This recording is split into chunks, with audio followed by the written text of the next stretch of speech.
go.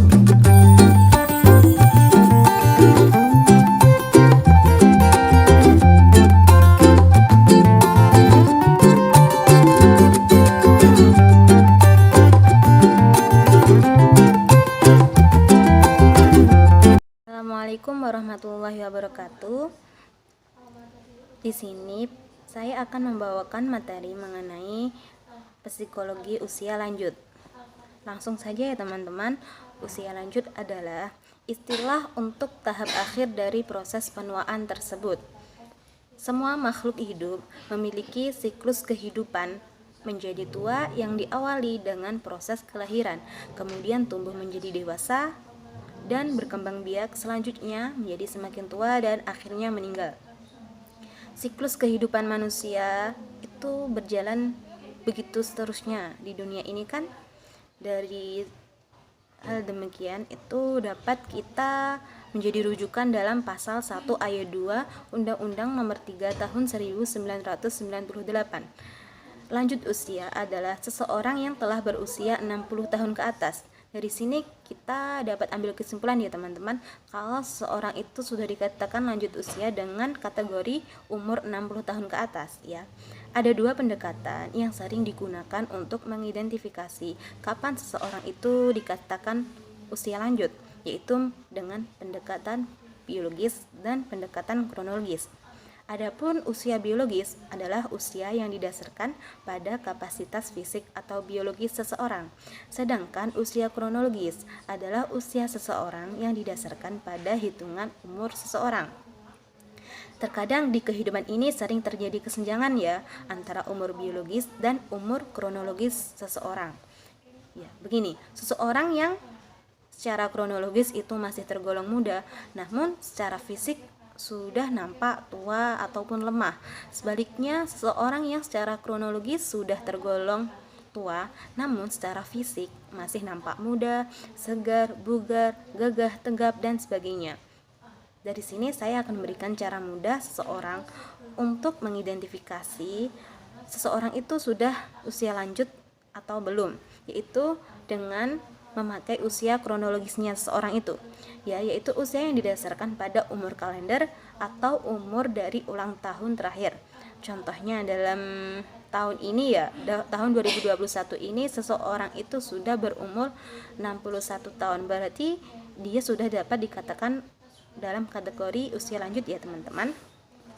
Adapun kesehatan dalam usia lanjut yaitu meliputi kesehatan fisik, psikis, dan sosial yang saling berinteraksi dan bukan hanya keadaan yang bebas dari penyakit aja ya teman-teman. Jadi kesehatan dalam usia lanjut itu juga termasuk sosial berinteraksi dengan orang lain itu juga masuk dalam kategori kesehatan usia lanjut ya. Dalam psikologi usia lanjut terdapat pembinaan kesehatan yang ditujukan kepada usia lanjut ya.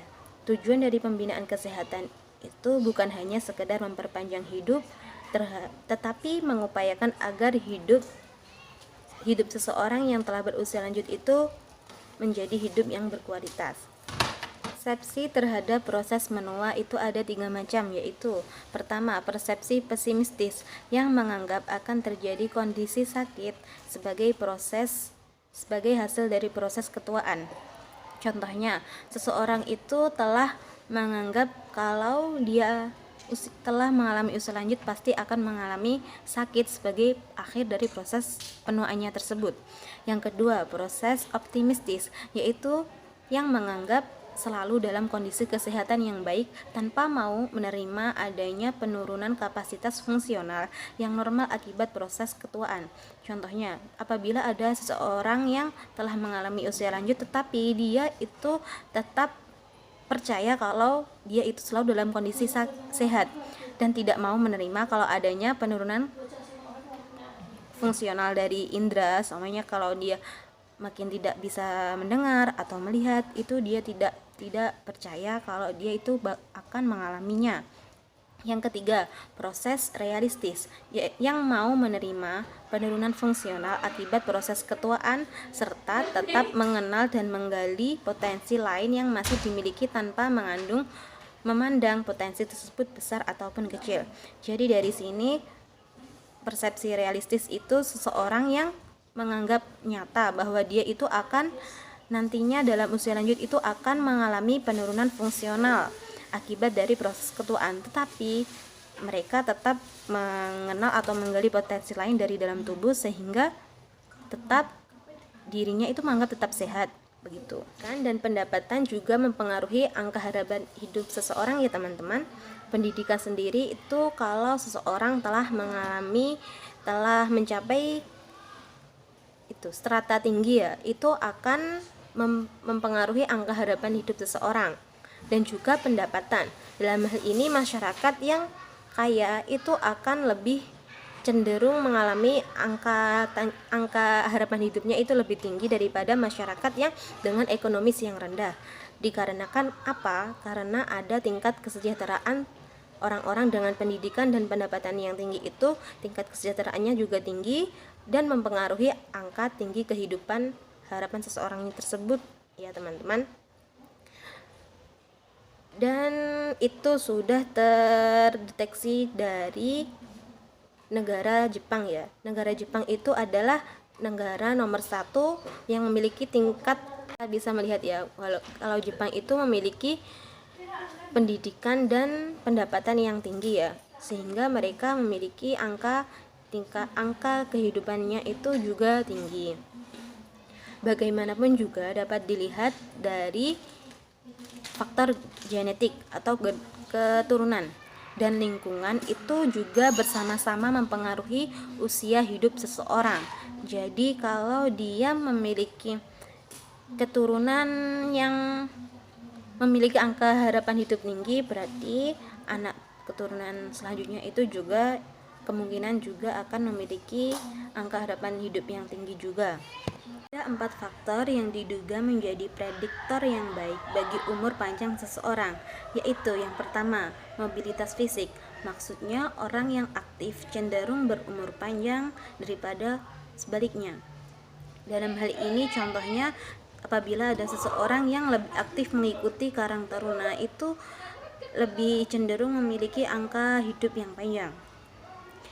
Yang kedua, pendidikan. Orang dengan pendidikan lebih tinggi cenderung lebih panjang umurnya daripada orang yang memiliki pendidikan yang lebih rendah. Yang keempat, pekerjaan. Para pekerja profesional yang hanya membutuhkan aktivitas kecil itu cenderung lebih panjang umurnya daripada orang yang memiliki aktivitas yang lebih besar.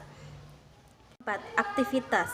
Orang yang aktif bekerja lebih panjang umurnya daripada orang yang menganggur ataupun pensiun. Dalam hal ini sangat terlihat ya, kalau orang yang lebih aktif dalam bekerja itu lebih memiliki angka hidup yang lebih tinggi daripada orang yang hanya menganggur di rumah. Cukup sekian dari penjelasan saya. Banyak kurang lebihnya saya mohon maaf. Wassalamualaikum warahmatullahi wabarakatuh.